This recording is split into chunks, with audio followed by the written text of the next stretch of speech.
na ginagamitan ng automation at teknolohiya. Sahod.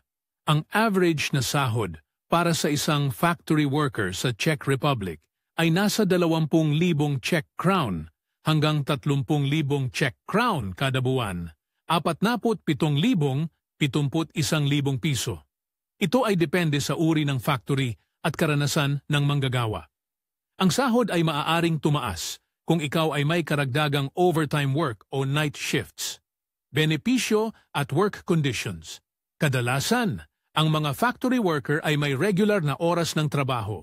Karaniwan ay 8 oras kada araw, 5 araw sa isang linggo. Maaari ring magtrabaho ng overtime na may dagdag na bayad. May mga kumpanya na nagbibigay ng libreng tirahan o subsidy sa upa ng bahay. 25 araw na vacation leave. Magagamit ito kung ikaw ay magbabaksyon sa Pilipinas.